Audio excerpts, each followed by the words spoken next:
So with the audio tape then, we have all the main vowels and consonants, where they're placed, and the sounds and the lip position, to achieve the sound perfectly. So experiment with that, use the mirror and see where the lips are formed and feel the sensation in the mouth. Now remember, for good articulation, move the mouth, move the lips, move the tongue.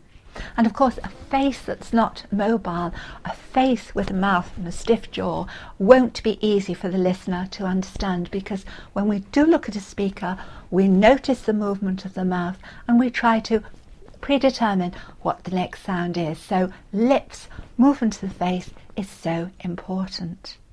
So to encourage muscularity, agility and dexterity of the organs of articulation, we need practice. The tongue, the lips need to exercise just like any other muscle. So try tongue twisters, and if you don't have time to do them on the way to work, use the class as a warm-up. Get the class to introduce one each morning. Different people can bring their own favourite tongue twister, or indeed make one up. Tongue twisters might be something like, Lucy lingered, longingly looking for her lost lapdog, Lucky Lou. Got it?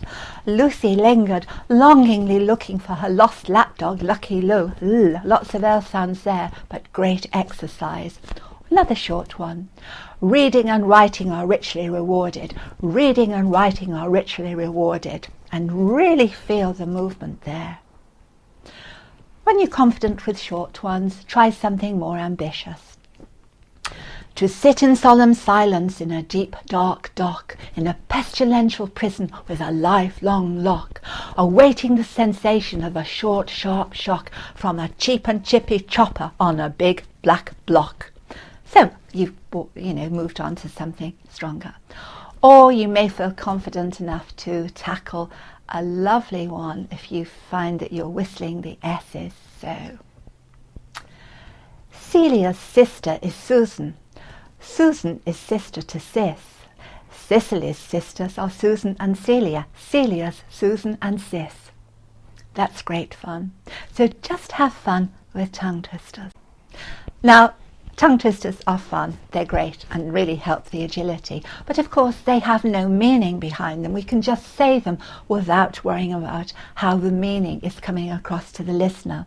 So for agility and for working the vowels and consonants, getting the clarity and letting the words do a lot of work for us, then poetry is perfect. Read poetry aloud. Try lots of Keats' romantic poetry. Try reading Ode to Autumn without the whistling S when you have the seasons of mists and mellow fruitfulness. That's a lovely one to try. Lots of modern poetry around, and again, just enjoy the sounds. And of course, Spike Milligan, why not, On the ning nang nong where the cows go bong and the monkeys all say boo. On the nang nong ning where the trees go ping and the teapots jibber jabber joo. Have fun. Doesn't have to be romantic poetry. Anything that exercises the muscles, the organs of articulation, facial muscles, and you learn to feel and experience the sound quality of those words. Articulation will not only help your clarity because the sounds are defined, they're clearer as they reach the listener's ear, but they'll help you to see that a lot of the words will do the work for you, particularly, adjectives describing words, but the sound quality of most words is energetic.